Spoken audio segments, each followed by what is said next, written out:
If I had a glass of water up here and it was full, question, can that glass hold any more water? If it's full, if the glass is full, can it hold any more water? The answer is yes. But for it to hold more, you got to pour out what's already in.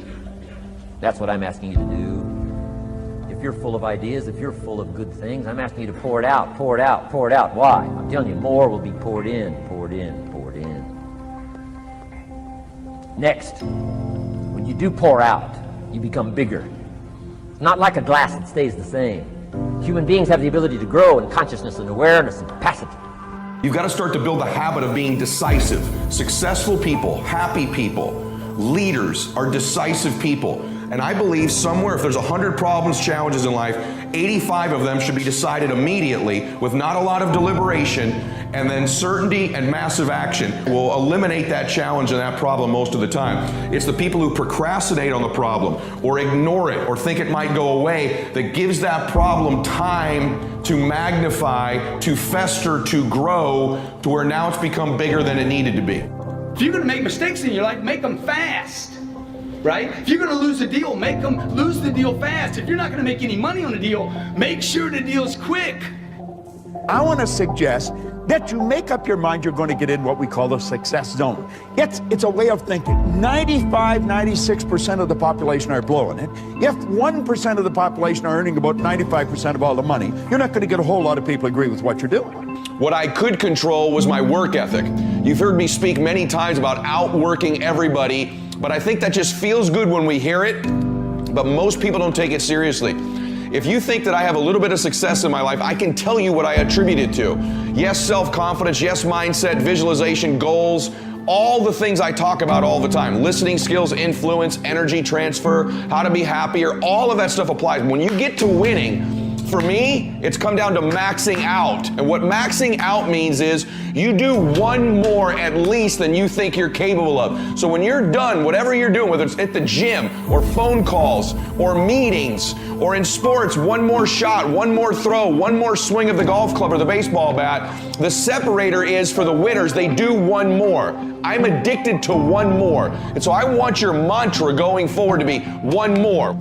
We've got to change ourselves. We've got to build a new image, a picture in our mind. We've got to see ourselves the way we want to be, and then we have to live with it.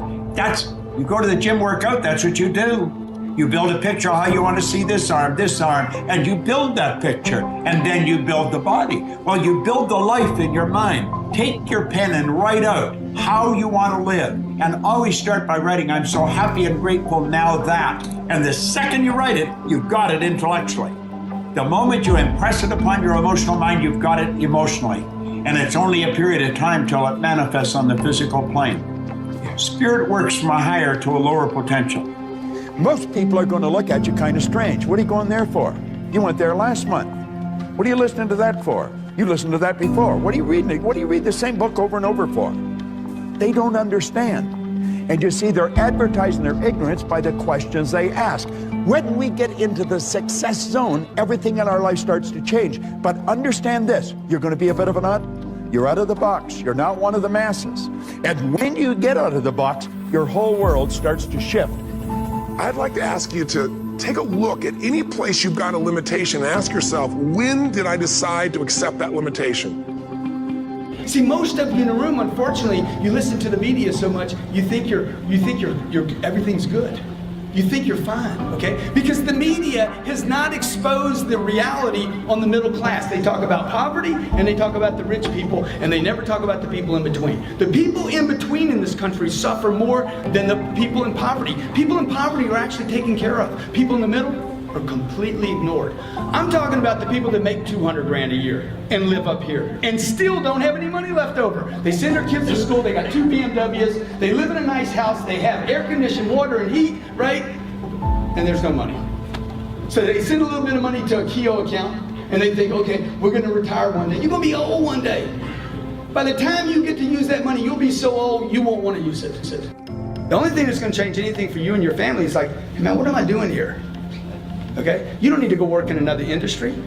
You take the habits you have right now to the restaurant business will fail. Every business is in disruption right now. Everything is changing. You want to go trade Bitcoin? It's going to take a commitment. It's going to take ups and downs. Going to be a bunch of ups and downs in that crypto play. Everybody agree? Okay. You want to go do the real estate game rather than a card game? I'm gonna tell you something right now, man. If you don't bring commitment and discipline and fortitude and persistence to the real estate game, you will get killed in the real estate game. There's no game that you're going to win at that doesn't require a commitment.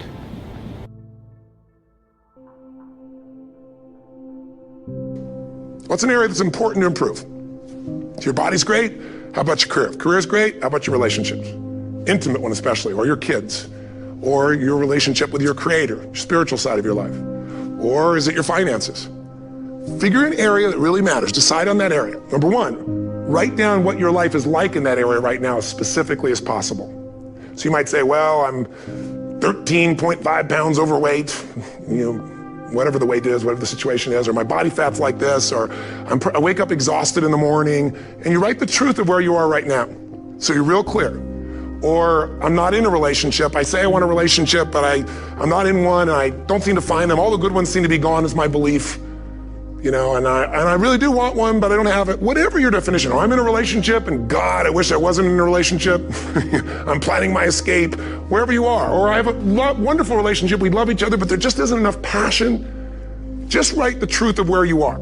The area you want to change, but write how it is. And then the second step is, this is where you got to be really honest with yourself. What are the rituals that have put me there? Because whatever results you're getting, even if you don't like the results, there's some rituals that are keeping you in that place. There's some rituals of what you eat or don't eat, how you move or don't move, how you sleep or don't sleep. There's some rituals in the lack of variety or spice or energy or focus in an area. There's something you're doing, and it's usually not one thing, it's a bunch of little things that you kind of do consistently whenever you think about getting in a relationship, whenever you think about working out, whenever you think about money. You get yourself in a state of overwhelm. You start thinking about all the things you can't control. Just write down all the rituals you have, and then here's the third step. What do you want? What's your vision? And be really specific. I want to be my fighting weight. I want to be the strongest I've ever felt. I'm going to turn whatever it is, be specific. And then, last step, number 4, what are the rituals that'll get you there? What would you need to do differently each morning if you're going to be that kind of energy, that kind of strength? How often would you work out? What days would you work out? What time? A ritual is something you do consistently, usually at a specific time, so it becomes automatic. Let me tell you something. Willpower doesn't last, but rituals can last a lifetime. I bet you have some rituals in your life right now you've been doing for years, even though some of them don't serve you. I'm just saying, wake yourself up. If you want a new year and a new life, you don't need to start on January 1st. Start today. Start with this little video. And just begin to see what happens and see how easy it is to just do a few little rituals. Don't do them all, just do 2 or 3 new things. And you know what happens? You'll get momentum. Because once you discipline yourself in one area of your life, you feel yourself doing it in other areas as well. And I always say something that my original teacher taught me. I always remind people, there's always 2 pains in life. There's the pain of discipline, or there's the pain of regret. And discipline weighs ounces, as my friend Jim Rohn taught me. Regret weighs tons. You don't have regret. So right now, what do you want to change? What's it really like?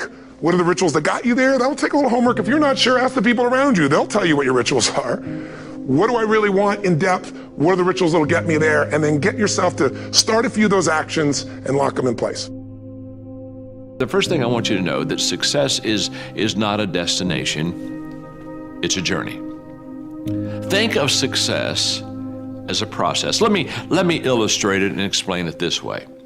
If you go to college, you work hard, and in 4 or 5 years, depending on what kind of degree you're working on, and in today's society, sometimes 6 or 7 years, but eventually comes the day of graduation, and you're all excited, and your family is there, and your friends are there, and you're there with your classmates, and you got your cap and your gown, and you know that there's going to be a time in that ceremony where you're going to walk across stage, and the president, provost, somebody's going to shake your hand, hand you a diploma, congratulate you, and you're going to get off the other side. They're going to have presents waiting for you, and they'll be taking pictures, and everybody will be shaking your hand, say, congratulations, today you become a success. You're a college graduate. Now, my friend, you did not become a success the day that you got your diploma. Now, what you did have happen to you in that ceremony is you got recognized for success. The diploma is recognition of what you have done the previous 4 or 5 years. You see, you were a success in your freshman year when you decided to not drop out of school like some of your other classmates and decided to stick to it. And you were a success every time you studied for a test. And you were a success every time you did a project or did a writing assignment. You see, you're a success all through school. You're a success every day. Success is a daily thing, not a destination thing. The day you got the diploma, you just got recognized for the success that you already were. Now that's very essential, because so many times people have a tendency to devalue the moment, today. What they do is they greatly value the destination. And so they kind of talk about, well, when I get there, or if I arrive there, or when I do that, or when I accomplish this. And they don't understand that success is a daily thing. And I'm here to share with you that the secret of success is determined by your daily agenda. In fact, I wrote a book a few years ago called Today Matters.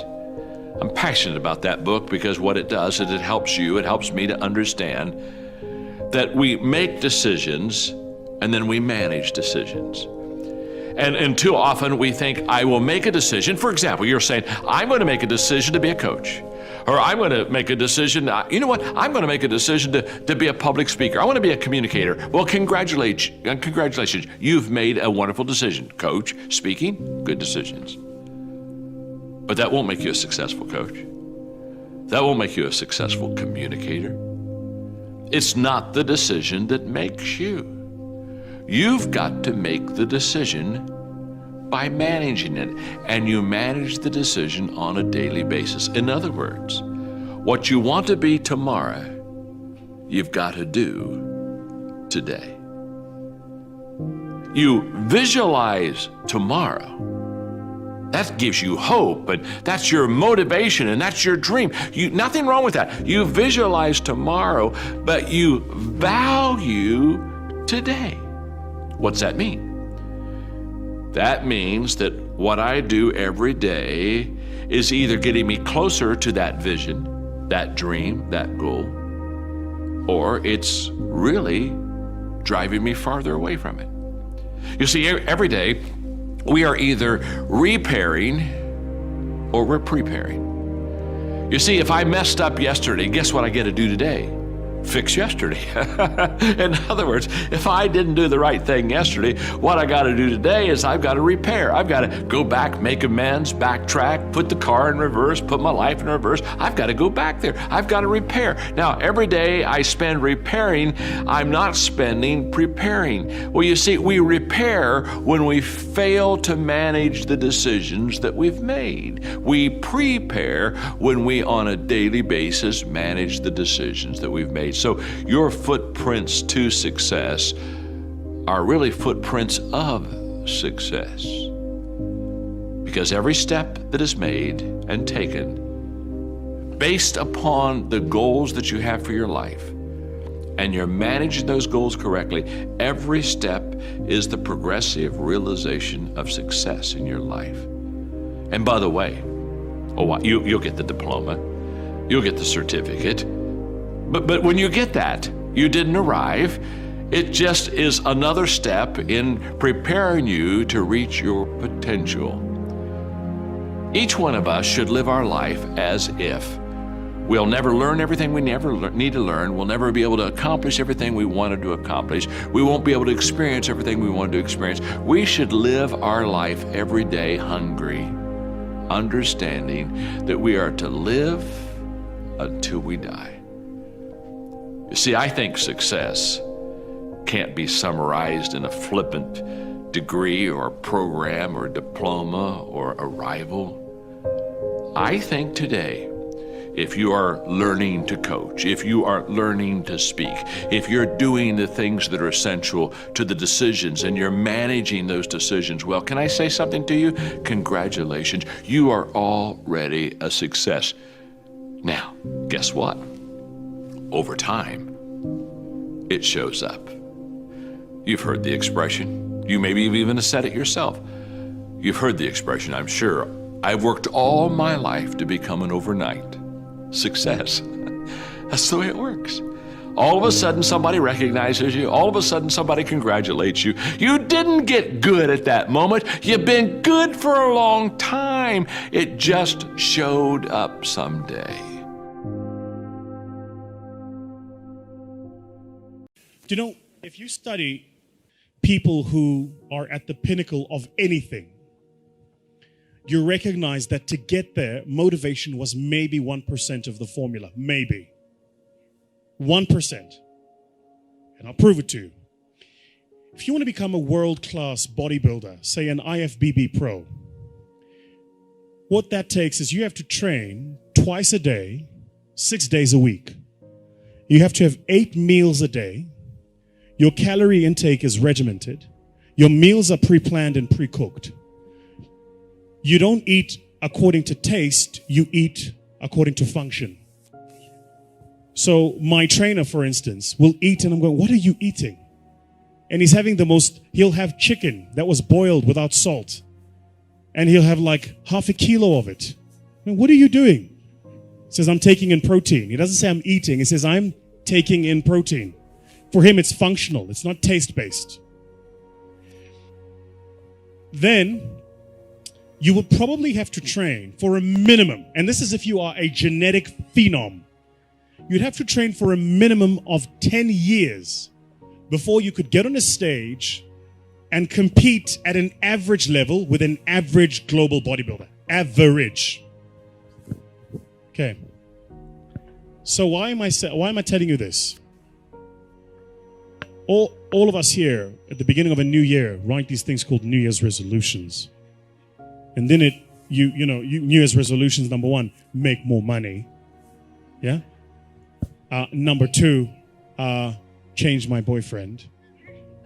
Number 3, get into shape. Yeah? Number 3, get into shape is somewhere in the top 3. So what do? You go to the gym, you get a gym membership. Yeah? You go to the local Nike store and you buy like all of your gym gear. You are motivated. You are inspired. You are going to the damn gym. You go to YouTube, you subscribe to all of the fitness channels. You go to your Instagram, you follow all of the fitness models. You are motivated. You are going to the damn gym. You're going to get in shape. That's what you're going to do. The people you're following on YouTube have been working out for a minimum of 5 years to look like that. So you have the incorrect understanding that after a month of working out, you're going to look like them. So what happens in the first month? You're excited. You go to gym every single month. And you take the pains and your body is sore, but I'm excited. I'm going to gym. Then life happens. Company doesn't make money. You don't make your targets. You fall a bit ill. Something happens. And all of a sudden you stop going to gym for a day. A day becomes 2, 2 becomes a week. Now all of a sudden you've had a gym membership for 3 months and you haven't been in that time. What did you miss? You thought motivation was the formula. Winners don't need motivation. Winners need discipline. Discipline's about getting it done because it needs to get done, not because I feel like it, not because I'm motivated for it. You think Nelson Mandela was motivated to spend 27 years in prison? You think Martin Luther King was motivated to march across the states and proclaim freedom? You think, if you look at people that change the world, they're not doing it because they're motivated. They're doing it because they made a commitment to do it and they disciplined to see it through. Discipline is far more important than motivation, which is why you got to be careful the decisions you make. Because once you make the decision, you have to see that decision through. Like my mentor says, first we make the decisions, then the decisions make us. So you got to be very careful the decisions you make. Be very careful the commitments you make. Motivation, I'm telling you now, is completely overrated. It's important. Don't get me wrong. We meet according to motivation. We feel good, rah-rah. But that'll fade. You need a stronger will and a deeper commitment to see things through. One of my key phrases for the whole day: disciplines work miracles. Disciplines work miracles. And here's the first piece that works miracles. Number 1, do what you can. Do not let neglect grab you by the throat. Don't let neglect stall you on your path toward prosperity and health, being able to become powerful, influential, rich beyond wildest imagination. Don't neglect what you can do. If you can read, read. If you can change, change. If you can grow, grow. If you can take one step, take one step. Do not neglect to do whatever you can do at the moment. Of course, you can't run a multi-billion-dollar business today. Mark couldn't either 10 years ago. Mark couldn't either 5 years ago. But I'm telling you, today he can do it because step by step, year by year, he took on what he could do. He didn't neglect it. He did the meetings he could do. He made the calls he could make. He read the books he could read. He took the classes he could take. And step by step, he got himself ready.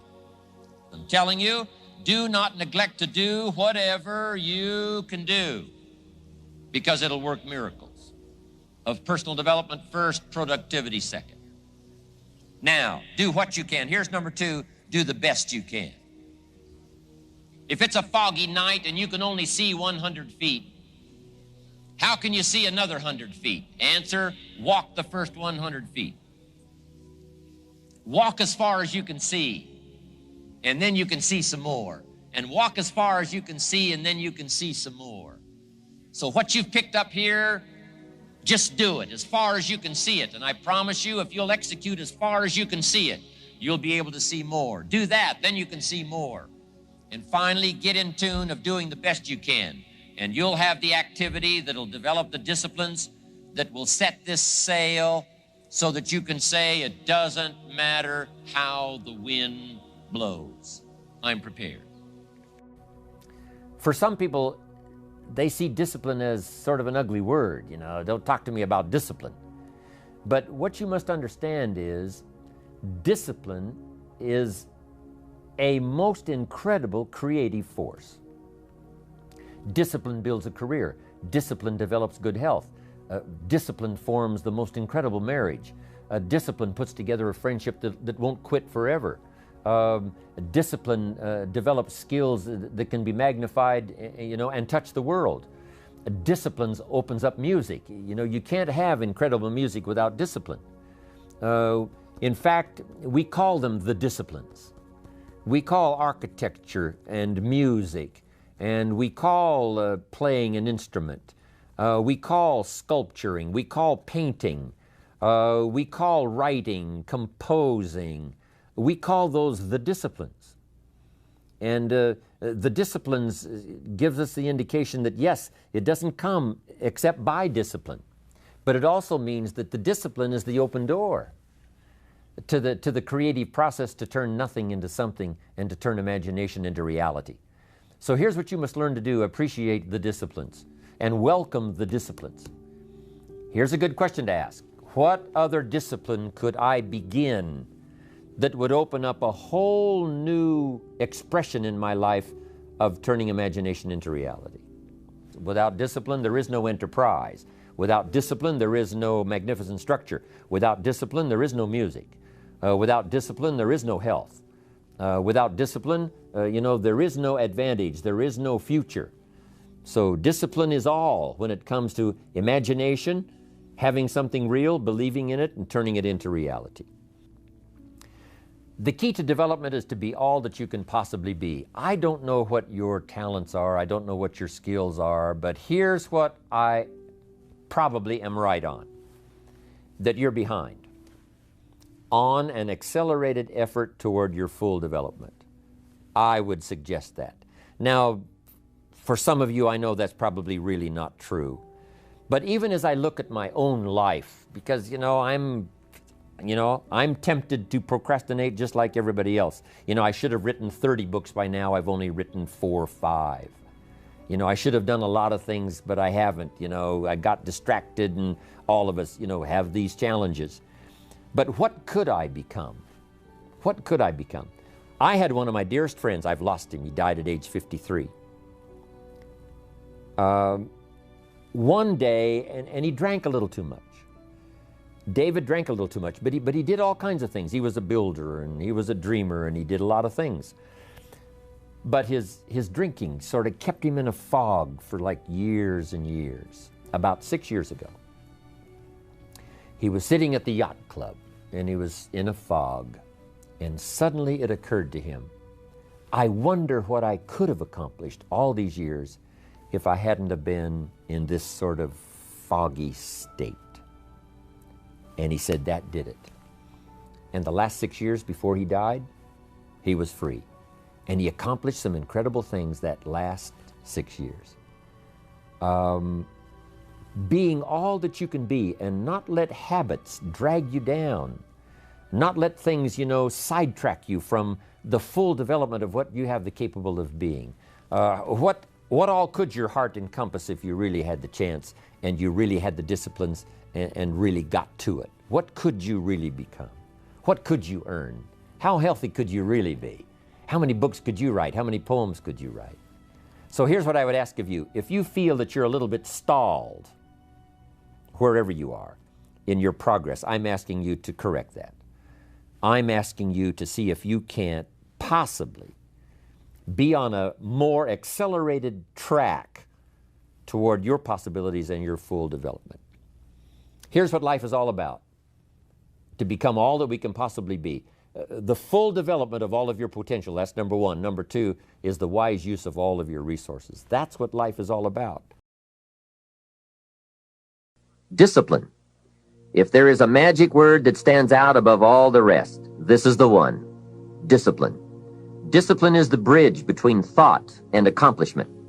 The bridge between inspiration and value achievement. The bridge between necessity and productivity. Remember, all good things are upstream. The passing of time takes us adrifting, and drifting only brings us the negative, the disastrous, the disappointment, and the failure. Failure is not a cataclysmic event. It is not generally the result of one major incident, but rather a long list of accumulated little failings. Failing in life is failing to think today, failing to act today, failing to care, to strive, to climb, to learn, to keep trying day by day. If your goal requires that you write 10 letters today and you write only 3, you are down 7 letters. If you want to make 5 calls and you only make 1, you are down 4 on calls. If your plan calls for saving $10 today and you save none, you're down $10 today. Now the danger is looking at an undisciplined day and concluding that no great harm has been done. It doesn't seem like such a bad day, but add up these days to make a year, and then add up those years to make a lifetime, and perhaps you can now see how repeating today's small failures can easily turn your life into a major disaster. Success, on the other hand, is just the same process in reverse. If you plan to make 10 calls, and you end the day making 15, now you're up 5 calls. If you then get up a few on letters, move up the savings numbers, you can see what a massive difference it could make in a year, and what wealth and accomplishment awaits for a lifetime.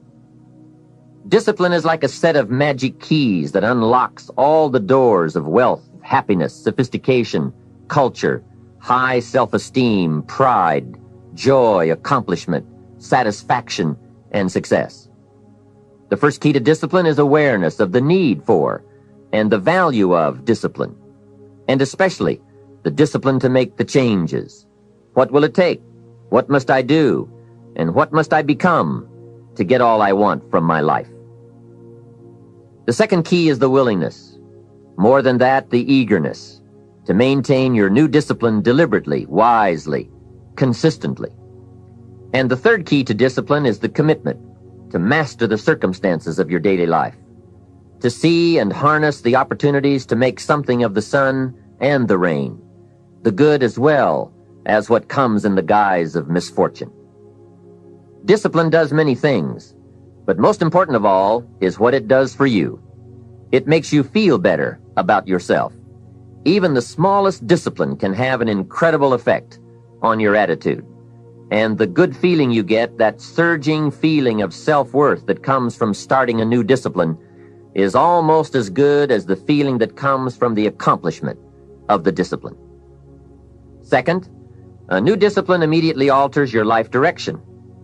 You don't change destinations immediately. That is yet to come. But you can change direction immediately. And direction is very important. Third, discipline cooperates with nature. Everything strives. It is a common life function. How tall will a tree grow? As tall as it can.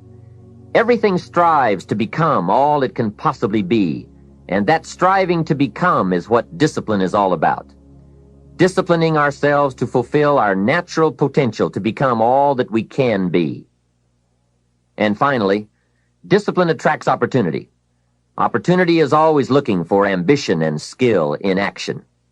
Discipline taps the unlimited power of commitment. The human will in action, driven by inspiration, enticed by desire, tempered by reason, guided by intelligence, can bring you to that high and lofty place called the good life. So start the new process.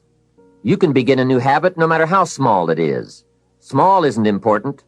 Whether or not you start and whether or not you continue are all that is important.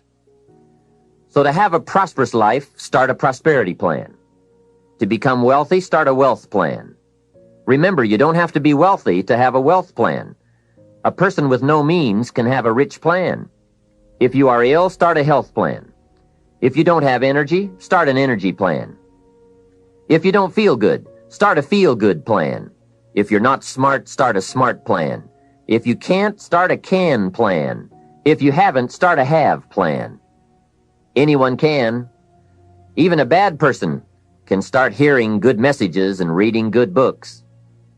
Recognize that the start of the better life, the happy life, the wealthy life, is today. This is exciting. Both the process and the result can begin today.